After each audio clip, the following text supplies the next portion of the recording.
حضرت ٹیپو سلطان کے بارے میں لکھا ہے کہ جب امام کوئی ایسی آیت تلاوت کرتا جس میں عذاب کا تذکرہ ہوتا یا اللہ سے ڈرنے کی بات کہی جاتی تھی تو ان کی ہچکیاں بن جاتی تھی اور آواز آتی تھی رونے کی۔ ایک مرتبہ امام نہیں آ سکے، فجر کی نماز میں ٹیپو سلطان کو آگے بڑھا دیا گیا۔ ٹیپو سلطان نے تلاوت شروع کی، کوئی آیت عذاب کی آ گئی تو اللہ کے خوف سے اتنے روئے کہ 9 مرتبہ اس آیت کو دہرایا، اور پھر آگے قرآن نہیں پڑھ سکے تو پیچھے ہٹے اور کسی اور کو آگے دیا۔ ایک عالم کے بارے میں آتا ہے، ایک مرتبہ نیت باندھ کر نماز شروع کی اور نماز پڑھتے ہوئے آیت پر پہنچے، کل نفس ذائقۃ الموت، ہر نفس کو، ہر ذات کو موت کا مزہ چکھنا ہے۔ جب اس آیت پر پہنچے تو اللہ کے ڈر سے اتنا روئے کہ ہچکیاں بن گئی، پھر آیت کو دہرایا، پھر ہچکیاں بن گئی، پھر آیت کو دہرایا، پھر ہچکیاں بن گئی، تو آواز آئی کہ بس کرو، تمہارے رونے کی وجہ سے اور اس آیت کے تلاوت کرنے کی وجہ سے 4 دن اللہ کے ڈر سے مر چکے۔ الا بذکر اللہ تطمئن القلوب۔ بزرگان محترم اور عزیز طلباء، اللہ رب العزت نے انسان کو پیدا کیا اور پیدائش کا مقصد اللہ رب العزت کی تابعداری ہے۔ اللہ کی تابعداری انسان اسی وقت کر سکتا ہے جب اللہ کی ذات کی عظمت اس کے دل میں ہو، اور اللہ کی ذات کی عظمت جب ہوگی تو اللہ کا خوف بھی انسان کو ہوگا۔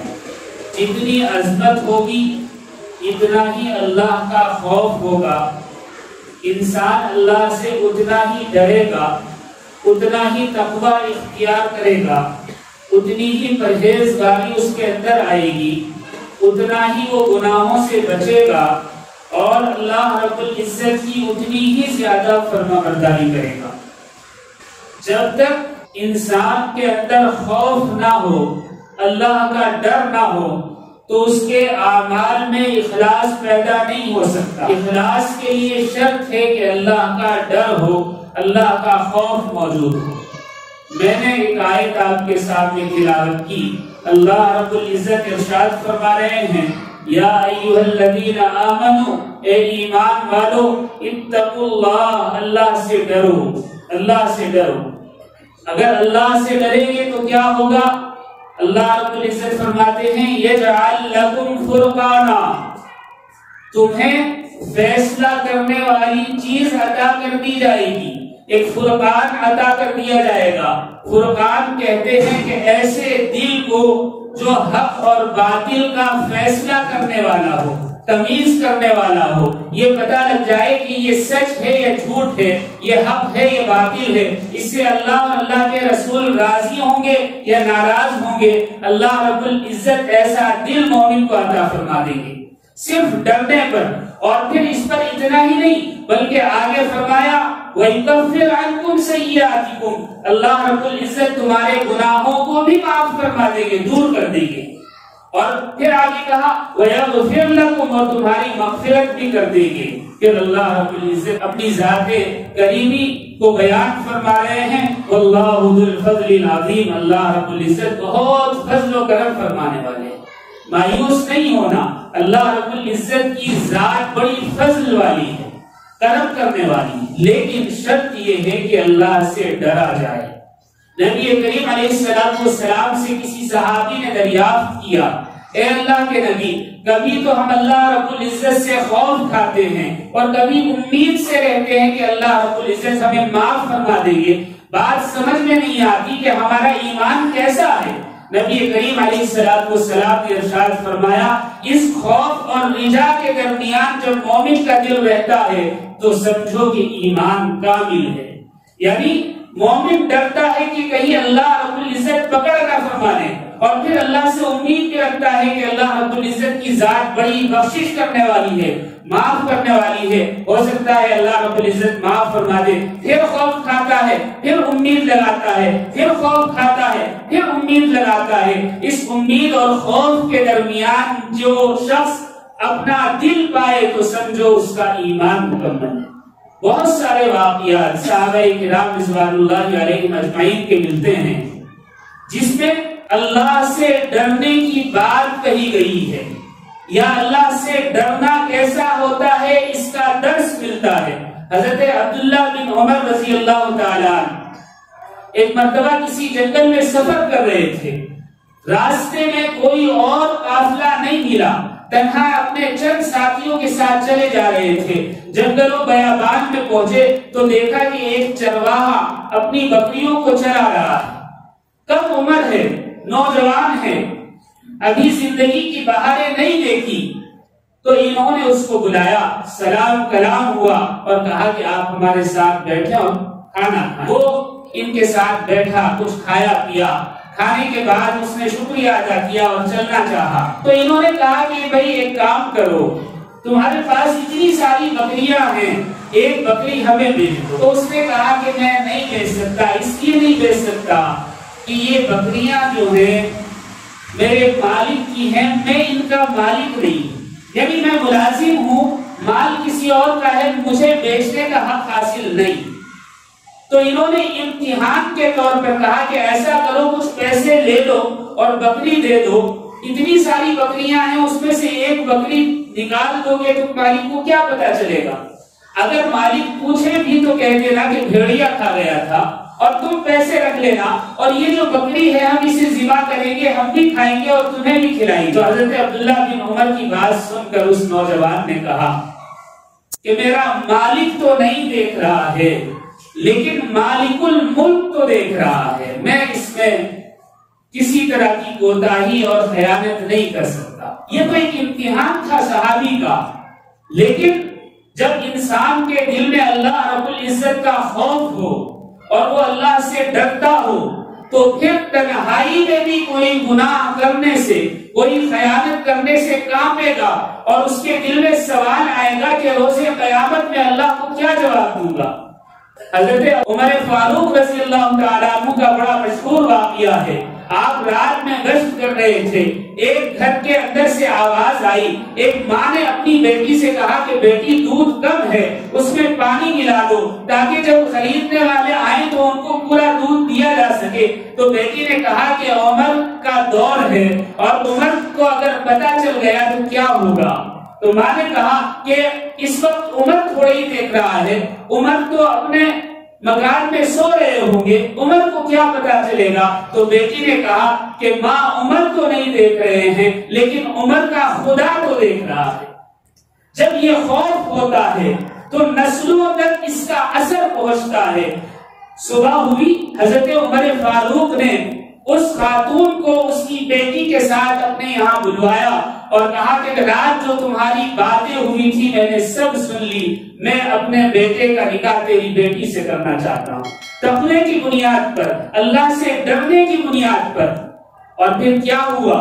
حضرت عمر بن عبدالعزیز، جن کے بہت سارے واقعات ہیں، بے مثال حکمرانی ہے، شیر اور بکری ان کے دور میں ایک گھاٹ پر پانی پیا کرتی تھی۔ حضرت عمر بن عبدالعزیز کی یہ لڑکی نانی بن، آگے چل کر اس تقوی کا اثر اتنا ہوا کہ نسلوں تک پہنچا، اور حضرت عمر بن عبدالعزیز اسی لڑکی کی نسل سے پیدا ہو۔ اللہ رب العزت کا خوف ہو تو پھر ہر چیز آسان ہو جاتی ہے، اور جب اللہ رب العزت کا خوف نہ ہو تو پھر انسان جو چاہے کرتا رہے۔ آج ہمارے یہاں اذان ہوتی ہے، اللہ رب العزت کے گھر کا بلاوا ہوتا ہے، لیکن ہمیں توجہ نہیں ہوتی، ہم اپنے کاموں میں مشغول ہوتے ہیں۔ ادھر مؤذن حی علی الصلاۃ حی علی الفلاح کی آواز لگاتا ہے، ادھر ہم اپنے ٹی وی کی آواز تک کم کرنا پسند نہیں کرتے، یا جو تجارت ہوتی ہے اس کو بھی بند کرنا پسند نہیں کرتے۔ صحابہ کا معمول تھا جہاں اللہ اکبر کی آواز آئی تجارت چھوڑ کر اٹھ جایا کرتے تھے۔ ایک تفسیر میں لکھا ہوا تھا کہ اذان کے دو جواب ہوتے ہیں، اذان کے دو جواب ہوتے ہیں۔ ایک جواب تو وہ ہے جو مؤذن الفاظ کہتا ہے اور اسی لفظ کو دہرایا جائے، اللہ اکبر کہا تو اللہ اکبر کو دہرایا جائے، یہ ایک جواب ہے۔ اور دوسرا جواب یہ ہے کہ مؤذن جو فلاح کی طرف، کامیابی کی طرف، نماز کی طرف بلا رہا ہے، اللہ رب العزت کا خوف کھاتے ہوئے، تمام کاموں کو چھوڑ کر اللہ کی فرمانبرداری کرتے ہوئے نماز کے لیے نکلا جائے اور نماز ادا کی جائے۔ لیکن یہ تو تب ہوگا جب ہم میں خوف پیدا ہو جائے، میرے بھائیوں، میرا اور آپ کا تو حال یہ ہے کہ آج ہم قبرستانوں میں ہنسی مذاق کرتے ہیں اور کھانا پینا رکھتے ہیں. قبرستانوں میں کھانے سے دل مردہ ہوتا ہے، قبرستانوں میں ہنسنے سے دل مردہ ہوتا ہے، لیکن ہمیں قبرستانوں میں جانے کے باوجود آخرت کی یاد نہیں آتی، اللہ رب العزت کا خوف نہیں آتا. ایک بزرگ سے کسی نے پوچھا کہ یہ قبر کس کی ہے؟ تو بزرگ نے کہا کہ یہ قبر تیری ہے. اس نے گھور کر دیکھا تو کہا کہ اگر تجھے برا لگتا ہے تو یہ قبر میری ہے. یعنی قبر کو دیکھ کر اللہ کا خوف پیدا ہونا چاہیے، قیامت کا خوف پیدا ہونا چاہیے، حساب اور کتاب کا خوف پیدا ہونا چاہیے، اللہ رب العزت کے حضور حاضری کا اور حساب دینے کا خوف پیدا ہونا چاہیے. انسان کو یہ نہیں سوچنا چاہیے کہ یہ کس کی قبر ہے. آج قبرستانوں میں دیکھیں تو معاملہ الٹا ہے، ہر جگہ کا معاملہ یہی ہے. ہمیں قبرستانوں کو دیکھ کر سمجھ نہیں آتی. قریباً 15 سال پہلے حضرت رحمت اللہ علیہ کے ساتھ میں جنت البقیع میں تھا. گورگن سے بات ہوئی تو اس نے بتایا کہ جب ہم قبر کھودتے ہیں تو ہمیں پتہ لگ جاتا ہے کہ کون سا مردہ جنتی ہے اور کون سا جہنمی. اللہ اکبر. قبر کھودنے والے کو پتہ لگ جاتا ہے. اس سے کسی نے پوچھا کہ آپ کو یہ کیسے پتا چلتا ہے؟ تو اس نے کہا کہ جب قبر کھودتے ہیں اگر نیک بندہ ہے تو قبر آسانی سے کھد جاتی ہے اور قبر ٹھنڈی ہوتی ہے، اور جب کوئی ایسا شخص جس پر اللہ کا عذاب نازل ہونے والا ہوتا ہے اس کی قبر کھودتے ہیں تو بڑی مشکل سے قبر کھدتی ہے، اور کھودتے کھودتے کبھی کبھی اتنی تپش ہوتی ہے کہ تلووں میں آولے پڑ جاتے ہیں. یہ میں اپنی کانوں سے سنی ہوئی بات بتا رہا ہوں. آج تو جنت البقیع میں الگ طرح کی قبریں ہیں. آج تو جنت البقیع میں لے جا کر لٹا دیتے ہیں، بعد میں سمیٹ لیتے ہیں، قبروں کو ڈھک دیا جاتا ہے، پھر کھول لیا جاتا ہے. اس وقت قبریں کھودی جاتی تھی.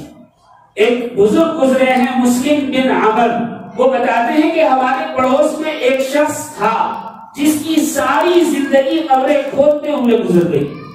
تو ایک مرتبہ میں اس کے پاس گیا اور میں نے چاہا کہ اس سے کوئی ایسی بات سنوں جو اس کے لیے بھی تعجب خیز ہو.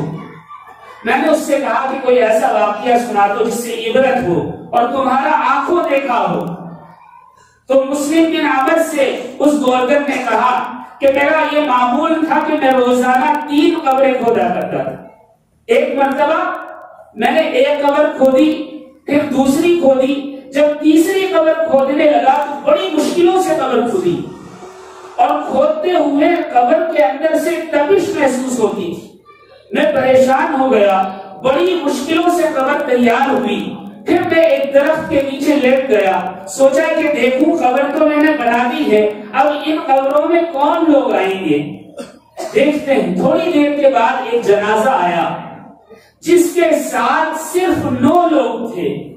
یہ شخص کہتا ہے کہ پھر دوسرا جنازہ آیا تو اس کے ساتھ صرف 4 لوگ تھے، اور پھر ایک تیسرا جنازہ آیا جو قبر مشکل سے کھدی تھی، جس میں تپش تھی. شہر کے ایک مالدار آدمی کی بیوی کا انتقال ہوا تھا. اس قبر کے لیے جو لوگ جنازے کے ساتھ آئے وہ بڑی تعداد میں تھے. قبرستان بھر گیا.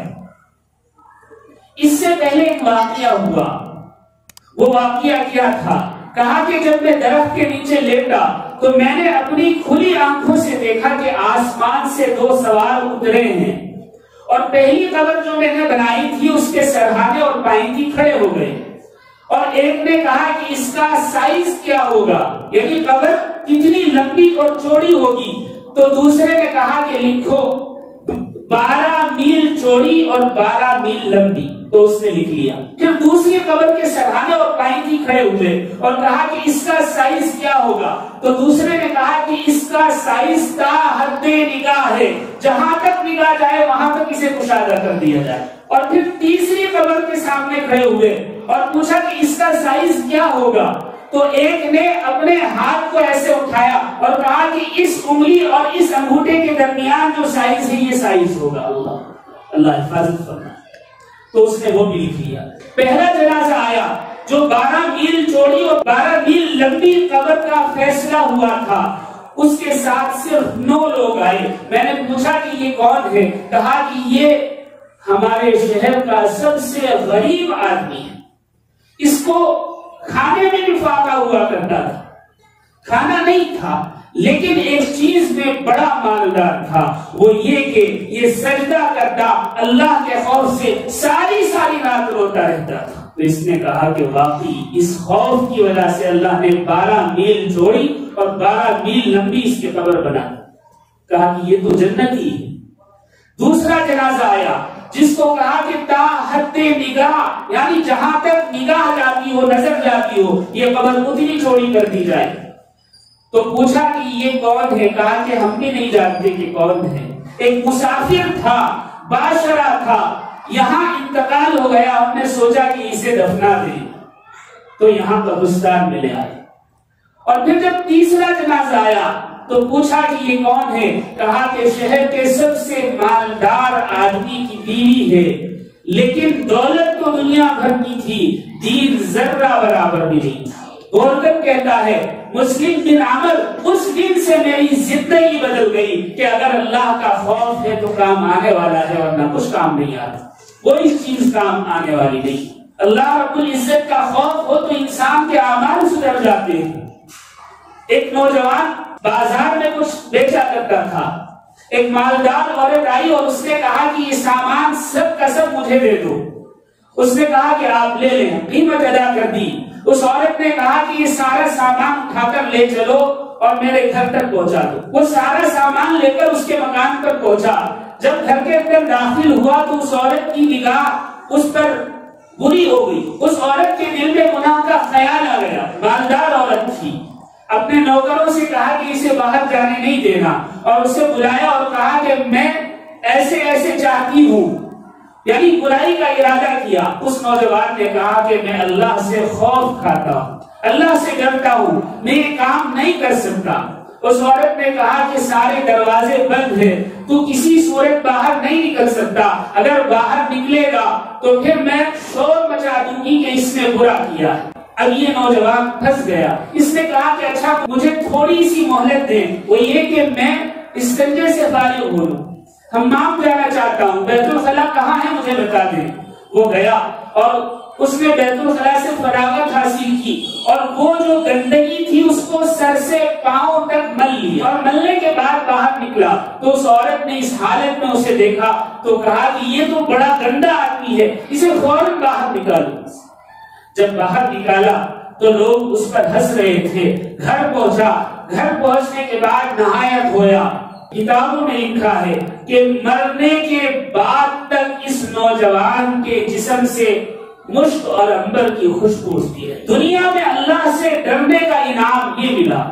حضرت عمر رضی اللہ تعالیٰ عنہ کے بارے میں حضرت عثمان غنی رضی اللہ تعالیٰ عنہ فرماتے ہیں کہ ایک بھری دوپہر میں نے دیکھا کہ ایک آدمی تیز دھوپ میں ننگے پاؤں ننگے سر گرد و غبار میں چل آ رہا ہے۔ میں نے سوچا اتنی دھوپ میں کون ہے، تو دریچے سے باہر جھانک کر دیکھا تو حضرت عمر فاروق رضی اللہ تعالیٰ عنہ تھے۔ جب پاس آئے تو میں نے کہا کہ امیر المومنین اندر آ جائیں، بڑی تیز کی گرمی ہے۔ کہا کہ بیت المال کے اونٹ گم ہو گئے ہیں، میں انہیں تلاش کرنے جا رہا ہوں۔ حضرت عثمان غنی نے کہا کہ آپ اس وقت تلاش کر لینا جب دھوپ کم ہو جائے، تپش کم ہو جائے، ایسے میں تو آدمی کا دماغ ابلنے لگتا ہے۔ تو حضرت عمر نے کہا کہ اس ابلتی ہوئی گرمی کو برداشت کرنا آسان ہے، لیکن بیت المال کا حساب اللہ کے آگے دینا بہت مشکل ہے۔ مجھے اللہ کا ڈر ہے، اللہ کا خوف ہے، اور اسی حالت میں دھوپ میں چلتے ہوئے چلے۔ صحابہ کو ایسا خوف تھا، ہمارے اکابرین بھی اسی طرح کے تھے۔ ایک عالم کے بارے میں آتا ہے کہ اللہ کے خوف سے اتنا رویا کرتے کہ عشاء سے فجر ہو جایا کرتی تھی۔ ایک مرتبہ نیت باندھ کر نماز شروع کی اور نماز پڑھتے ہوئے آیت پر پہنچے، کل نفس ذائقۃ الموت، ہر نفس کو، ہر ذات کو موت کا مزہ چکھنا ہے۔ جب اس آیت پر پہنچے تو اللہ کے ڈر سے اتنا روئے کہ ہچکیاں بن گئی۔ پھر آیت کو دہرایا، پھر ہچکیاں بن گئی، پھر آیت کو دہرایا، پھر ہچکیاں بن گئی۔ تو آواز آئی کہ بس کرو، تمہارے رونے کی وجہ سے اور اس آیت کے تلاوت کرنے کی وجہ سے 4 جن اللہ کے ڈر سے مر چکے ہیں۔ جب انسان کو اللہ کا ڈر ہوتا ہے تو اس کے اعمال بھی سدھر جاتے ہیں اور اس کے اعمال میں برکت بھی پیدا ہو جاتی ہے۔ حضرت ٹیپو سلطان شہید رحمۃ اللہ علیہ کے کارناموں سے آج تک یہ جنوب فیضیاب ہے۔ یہاں لکڑی کا کاروبار، چمڑے کا کاروبار، برتنوں کا کاروبار، یہ سب کا سب، اور پھر گرم مسالوں کا جو کاروبار ہے حضرت ٹیپو سلطان شہید کی دین۔ ہم صرف ان کو ایک سیاستداں اور مجاہد آزادی تصور کرتے ہیں۔ حضرت ٹیپو سلطان کے بارے میں لکھا ہے کہ جب امام کوئی ایسی آیت تلاوت کرتا جس میں عذاب کا تذکرہ ہوتا یا اللہ سے ڈرنے کی بات کہی جاتی تھی تو ان کی ہچکیاں بن جاتی تھی اور آواز آتی تھی رونے کی۔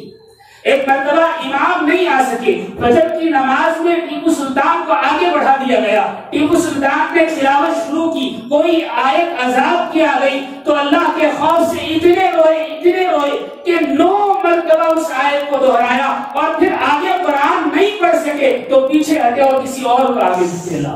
یہ خوف تھا ہمارے مسلم حکمرانوں کا، وہ اللہ سے ڈرتے تھے، ساری دنیا کو اللہ رب العزت ان سے ڈراتا۔ آج ہمارا معاملہ الٹا ہے، آج ہم ساری دنیا سے ڈرتے ہیں لیکن اللہ سے نہیں ڈرتے۔ ظاہر سی بات ہے، جب اللہ کا خوف دلوں سے نکل جاتا ہے تو ہر چیز سے ڈر لگتا ہے، اور جب اللہ کا خوف دلوں میں بیٹھ جاتا ہے تو ہر چیز اس سے ڈرتی ہے۔ ایک صحابی رسول کے بارے میں آتا ہے کہ وہ تہجد میں اتنا روئے کہ صبح فجر کی اذان ہو گئی، مسجد نبوی تشریف لائے نماز کے لیے، نماز کے بعد رسول اللہ صلی اللہ علیہ وسلم نے آواز دی اور اپنے قریب بلایا اور کہا کہ رات کا تمہارا رونا ایسا تھا کہ فرشتے بھی رونے لگے۔ ابن سیرین رحمۃ اللہ علیہ کو کون نہیں جانتا، خواب کے متعلق آپ کو امام مانا جاتا ہے، خواب اور تعبیر کے متعلق آپ آج تک جتنے بھی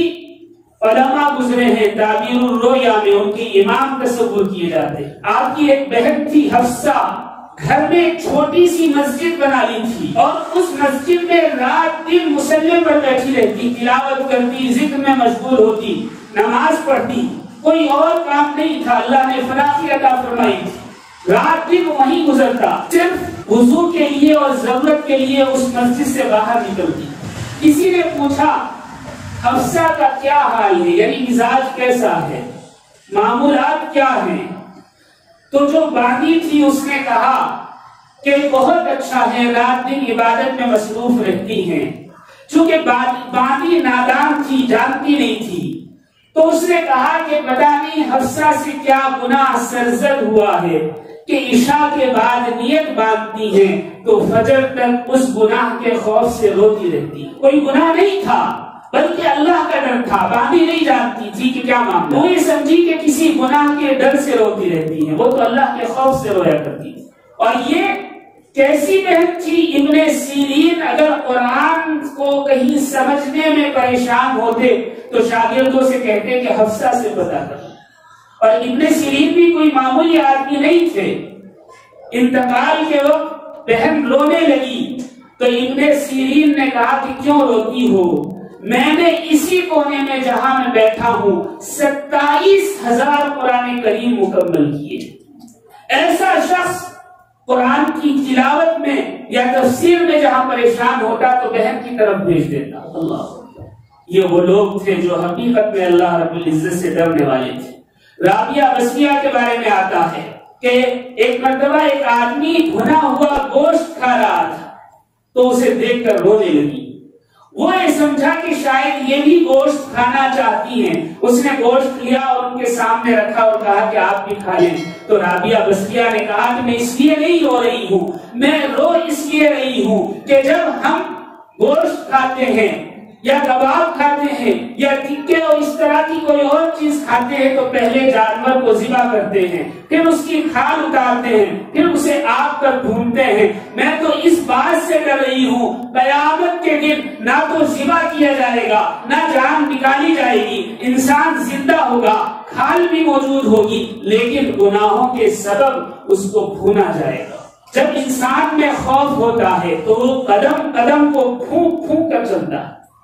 نور الدین زنگی جو صلاح الدین ایوبی کے ایک طرح سے استاد تھے، بیمار ہو گئے اور بیماری کی ایسی جو لا علاج تھی، کوئی علاج نہیں تھا. تمام اطباء نے، حکما نے، ڈاکٹرز نے صرف ایک دوا تجویز کی، اور وہ یہ کہ آپ شراب پی لیں، یہ بیماری ختم ہو جائے گی. کہا کہ کوئی اور دوا کہ شراب کے علاوہ کوئی دوا اس کا علاج نہیں ہے. شریعت میں جب دوا کے طور پر کوئی چیز موجود نہ ہو، صرف نشے کے ذریعے اس کو درست کیا جا سکتا ہو، تو بحالت مجبوری جان بچانے کے لیے، اور وہ بھی اتنی مقدار میں جس سے جان بچ سکتی ہو، شراب کا یا نشے کا لینا جائز ہے. نور الدین زنگی سے کہا کہ یہ تو بحالت مجبوری جان بچانے کے لیے پینا جائز ہے. چونکہ حنفی تھے، کہا کہ ہو سکتا ہے دوسرے فقہ میں ناجائز ہو. کہا کہ نہیں، امام شافعی کے مسلک میں بھی یہی ہے. کہا کہ ہو سکتا ہے امام مالک کے مسلک میں جائز نہ ہو. امام مالک کے مسلک کا بھی امام بلایا گیا، عالم بلایا گیا، بٹھا دیا. چاروں مسلک کے علماء آ گئے اور انہوں نے کہا کہ اس وقت جان بچانے کے لیے شراب پینا جائز. علماء نے بیٹھ کر اپنا فیصلہ سنایا، فتویٰ دیا، مسئلہ بتایا. نور الدین زنگی نے کہا کہ اچھا ایک بات بتاؤ، اگر اللہ نے شفا مقدر کی ہے تو کیا شراب پینا پھر بھی ضروری ہے؟ کہا کہ نہیں، اگر اللہ نے شفا مقدر کی ہے بغیر شراب کے اللہ تعالیٰ شفا عطا فرما دیں گے. کہا کہ اگر شفا اللہ نے مقدر کی ہی نہیں تو کیا یہ ممکن ہے کہ شراب پینے کے بعد مجھے اس شراب سے فائدہ ہو جائے؟ کہا کہ نہیں ہو سکتا. اگر شفا مقدر ہی نہیں ہے تو شراب کیا کچھ بھی پی لو لیکن صحت نہیں ہو سکتی. کہا کہ پھر یہ شراب بھی اٹھاؤ، اپنے فتوے بھی اٹھاؤ. میں تو اللہ کے فرمان سے ڈرتا ہوں، اللہ نے شراب کو حرام قرار دے دیا. اسی میں موت ہو گئی، تڑپ تڑپ کر جان نکل گئی، لیکن اللہ کے خوف سے تڑپنا برداشت کیا، لیکن شراب پینا اور اس کو تھوڑا سا صحت کے لیے برداشت کرنا برداشت نہیں. امام اعظم رحمۃ اللہ علیہ ایسے ہی امام نہیں بنے. آپ کا کردار بھی ایسا ہی تھا، آپ کا تقویٰ بھی ایسا ہی تھا. ایک مرتبہ چلے جا رہے تھے، راستے میں کہیں کیچڑ لگ گیا، مٹی لگ گئی جوتوں پر. آپ نے سوچا کہ اس کے ساتھ چلنا مشکل ہوگا، جوتے اتارے اور پاس میں ایک دیوار تھی، اس سے رگڑ کر وہ کیچڑ اور مٹی اتار دی. جوتے تو صاف ہو گئے، لیکن جب قدم آگے رکھا تو پھر رک گئے اور کہا کہ یہ دیوار پتہ نہیں کس کی ہے، مالک کی بغیر اجازت سے میں نے اسے گندا کر دیا، قیامت میں اللہ کے آگے کیا جواب دوں گا. تو اس مٹی کو، اس کیچڑ کو اپنے ہاتھ سے اتارنا چاہا. چونکہ کچی دیوار تھی، مٹی کی دیوار تھی، اس کیچڑ کے ساتھ مٹی بھی اترنے لگی تو رک گئے اور پریشان ہو گئے. سوچا اگر کیچڑ لگا رہنے دوں تو پھر اس کا جواب اللہ کو نہیں دے سکتا، اور اگر کیچڑ اتارتا ہوں تو دیوار سے مٹی اترتی ہے جو دیوار کو کمزور کر دے گی، تو پھر اس کا بھی جواب اللہ کو نہیں دے سکتا. تھوڑی دیر اسی طرح گزری، پھر دروازہ کھٹکھٹایا اور آواز دی. اندر سے ایک مجوسی نکلا جو مالک مکان تھا. اس سے کہا کہ بھائی میں نے غلطی سے تمہاری دیوار پر کیچڑ لگا دیا ہے، اب صاف کرتا ہوں تو دیوار کمزور ہوتی ہے، یعنی مٹی اترتی ہے. بتاؤ کہ یہ کیچڑ کیسے صاف ہوگا اور تم مجھے کیسے معاف کرو گے؟ جب اللہ کا ڈر ہو تو یہ چیز پیدا ہو جاتی ہے. تو اس مجوسی نے سمجھ لیا وقت کا امام دروازے پر ایک چھوٹی سی بات کے لیے رکا ہوا ہے، یہ سوچ کر اللہ رب العزت کو آخر کیا جواب دوں گا. وہ فوراً سمجھ گیا. اس نے کہا دیوار سے کیچڑ تو صاف ہو یا نہ ہو، آپ مجھے کلمہ پڑھا کر میرے دل کو ضرور صاف کر دیں. جب تقویٰ ہوتا ہے، اللہ کا خوف ہوتا ہے تو یہ چیز پیدا ہو جاتی ہے. امام اعظم کے بارے میں آتا ہے، دو شخص مسئلہ پوچھنے کے لیے لمبا سفر کر کے آئے. مسئلہ کیا تھا کہ دوسرے کی جگہ پر قبضہ ہے، کیا اس قبضے پر بھی اللہ رب العزت پکڑ فرمائیں گے؟ یہ مسئلہ تھا. یہ تو صاف مسئلہ ہے، کسی کی چیز پر قبضہ نہیں کیا جا سکتا، لیکن مسئلہ پوچھنے آئے تھے کہ قبضہ کیا ہوا ہے، کیا اللہ کو جواب دینا پڑے گا؟ لیکن جب گھر پہنچے تو پتہ چلا کہ امام صاحب تو موجود نہیں ہیں، پانی بھرنے کے لیے کنویں پر گئے۔ امام اعظم کی تلاش میں کنویں تک چلے، راستے میں ایک آدمی کو دیکھا کہ کاندھے پر مٹکا رکھے ہوئے پانی لے کر آ رہے ہیں۔ کہا کہ آپ ہی امام اعظم ہیں؟ کہا کہ ہاں، بتاؤ کیا بات ہے؟ کہا کہ یہ مسئلہ پوچھنا تھا۔ کہا کہ مسئلہ کیا ہے؟ کہا کہ تھوڑا سا لمبا ہے، تفصیل سے بتانا پڑے گا۔ تو امام اعظم نے کہا کہ اچھا 1 منٹ رکو، یہ بوجھ تھوڑا سا میں اتار دوں، اور دوسرے کاندھے سے رومال اتارا، زمین پر بچھایا، صاف ستھرا رومال زمین پر بچھایا اور مٹکا اٹھا کر اس پر رکھا۔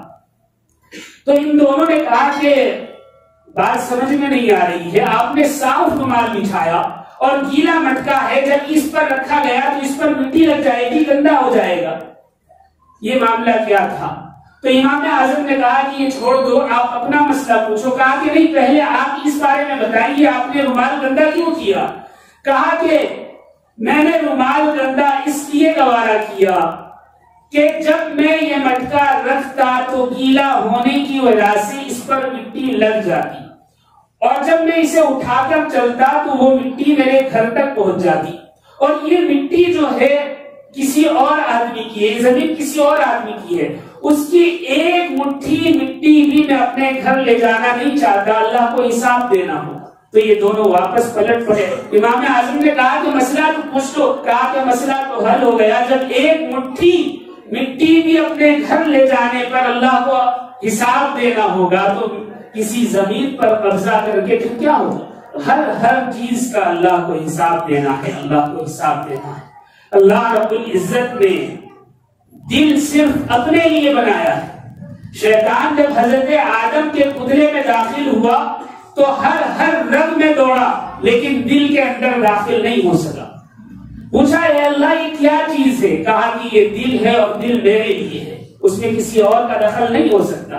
اللہ رب العزت نے انسان کے دل میں ایک الارم لگا دیا ہے، جب کوئی گناہ کرتا ہے تو وہ تیزی سے دھڑکنے لگتا ہے، الارم بجتا ہے۔ اگر انسان اللہ کا خوف نہ کھائے تو ظاہر سی بات ہے اللہ رب العزت پکڑ کریں گے۔ کیوں کریں گے؟ اس لیے کہ الارم تو بجا تھا، ہم نے توجہ دی۔ اگر اللہ کا خوف کھایا جائے تو اللہ رب العزت بخش دیتے ہیں۔ نبی کریم علیہ السلام کی حدیث بھی ہے، نیکی جو تجھے خوش کر دے اور ایسا گناہ یا ایسا کام جو تجھے غمگین کر دے اگر تیرے دل میں ہو تو سمجھ کہ تو ایمان والا ہے۔